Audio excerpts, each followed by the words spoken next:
আমি Kaushik গলাধার aquatic plantation আপনাদের সকলকে স্বাগত জানিয়ে আজ আবারও একটা ভিডিও নিয়ে চলে এলাম। আজকের ভিডিওতে আবারও থাকছে মাটি তৈরির প্রস্তুতি। তো আমরা মাটি তৈরি করব আর রেডি গাছ সেলিংয়ের যে আমরা টব রেডি করি 10 ইঞ্চি 12 ইঞ্চি, সেই বালতিগুলো কিভাবে রেডি করছি, তাতে কি কি দিচ্ছি, তাড়াতাড়ি যাতে ফুল চলে আসে এবং গাছ সুন্দর হয়, কাস্টমার দেখে খুব খুশি হয়ে যায়। তো সেই জন্য আমরা কিভাবে মাটি তৈরি করি সেটাই আপনাদের দেখাবো। তো আপনারা মনে করেন অনেকেই যে কিছু সিক্রেট আছে, যে বলে না, কোনো সিক্রেট নেই, সেম ব্যাপার, সেম প্রসেস। তো আমরা এর সঙ্গে ইউজ করছি এই যে, এটা উল্টো দেখাচ্ছে যেহেতু উল্টো ক্যামেরায় আছি ফ্রন্ট ক্যামেরাতে, তো এটা কি আমি বলছি, এটা আমরা ইউজ করব। তো আপনারা যারাই নতুন দেখছেন তারা চ্যানেলটাকে সাবস্ক্রাইব করে নেবেন এবং বেল আইকন বাজিয়ে দেবেন। আর যারা এখনো পর্যন্ত সাবস্ক্রাইব করেননি অবশ্যই সাবস্ক্রাইব করে দিন এবং বেল আইকন বাজিয়ে দিন, তারাই আপনারা রেগুলার পদ্ম সম্বন্ধীয় নতুন নতুন খবর পেয়ে যাবেন। নতুন পদ্ম কি বেরিয়েছে, নতুন পদ্ম কীরকম ফুল দিচ্ছে, তো সেগুলো সব সম্বন্ধে জানতে পারবেন। তো চলুন আমরা ভিডিওতে চলে যাই। আপনারা দেখছেন এটা একটি 12 ইঞ্চির বালতি।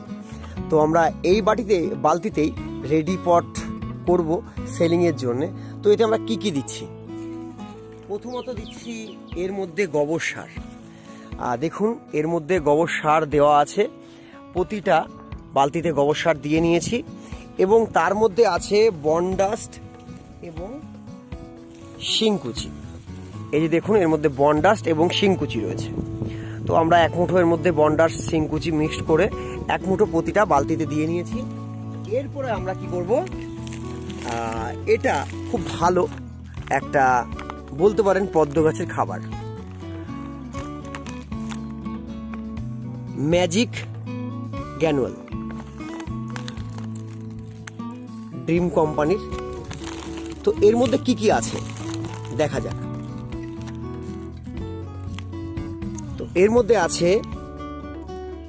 ক্যালসিয়াম, ম্যাগনেসাইট, সালফার, হিউমিক এবং সিউইড নাইট্রোজেন। তো এর মধ্যে সবকিছুই দেওয়া আছে, আমরা আলাদা করে আর কোনো মিশ্রণ দরকার হবে না। তো আমরা কি করব এখন, এটা থেকে 1 চামচ, এই দেখুন 1 চামচ সিউইড, মানে এই মিশ্রণটা আমরা নিয়ে নেব। আমরা প্রতিটা বালতিতে 1 চামচ করে এটা দিয়ে দিলাম।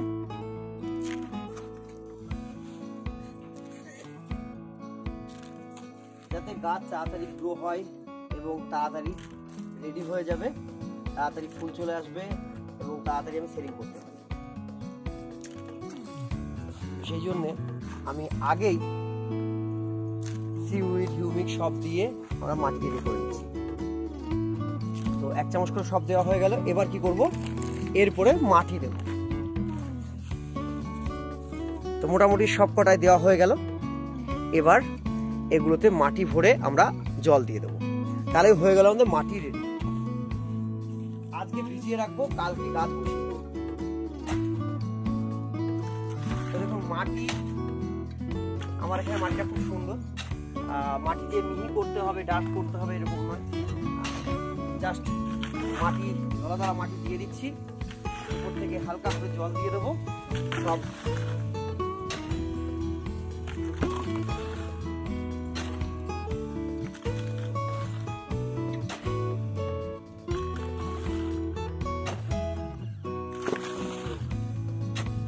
মোটামুটি অর্ধেক বালতি ভরে দেবো, ভরে দিয়ে আমরা আস্তে আস্তে এখানে জল দিয়ে দেবো। আজকে এটাকে ভিজিয়ে রাখবো, কাল এতে আমরা গাছ লাগিয়ে দেবো। যেহেতু আমি গোবর সার ইউজ করছি, এখানে 7 দিন 8 দিন ভিজিয়ে রাখার কোনো দরকার নেই। যদি আপনারা ভার্মি কম্পোস্ট ইউজ করেন তো আমি বলবো মিনিমাম 7 দিন আপনারা ভিজিয়ে রাখবেন, কেন অনেক সময় ভার্মি কম্পোস্টের মধ্যে রাসায়নিক সার থেকে থাকে। তার জন্য আপনারা 7 দিন মাটি রেডি করে তারপরে গাছ লাগাবেন।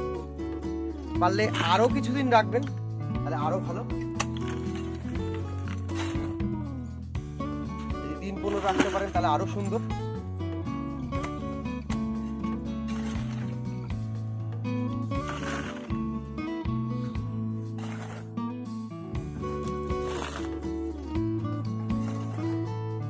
বুঝতে পারছেন যে রেডি পট মানে এই নয় যে শুধু মাটি দিয়ে আমি গাছ রেডি করে দিয়েছি, যে আপনারা গাছটাই ভালো ফুল পাবেন না এবং ভালো করে গাছের গ্রোথ নেবে না, তাই নয়।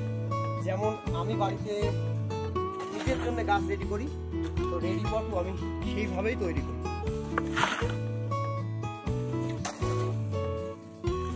মাটি দেওয়া কমপ্লিট হয়ে গেছে, জলও দেওয়া কমপ্লিট হয়ে গেছে। প্রতিটা টব দেখতে পাচ্ছেন বালতি আমরা জল দিয়ে ভর্তি করে দিয়েছি, প্রতিটা বালতিতেই জল ভর্তি করে দেওয়া হয়েছে। কাল জলটা পরিষ্কার হয়ে যাবে, তারপরে গাছে টিউবার রানার যেটাই বসাই সেটাই বসিয়ে দেওয়া যাবে। যেহেতু গোবর সার দিয়ে করেছি, 2 দিন ওয়েট করার কোনো দরকার নেই। আজও ইচ্ছা করলে করা যেত, কিন্তু এই রোদের মধ্যে টিউবার প্রতিস্থাপন না করাটাই বেটার হয়। তো হয় বিকাল সব থেকে বেস্ট এখন গরমের সময়। তো ভিডিওটা কেমন লাগলো অবশ্যই কমেন্ট করে জানাবেন। আজকের মতন এখানে শেষ করছি। Thank you.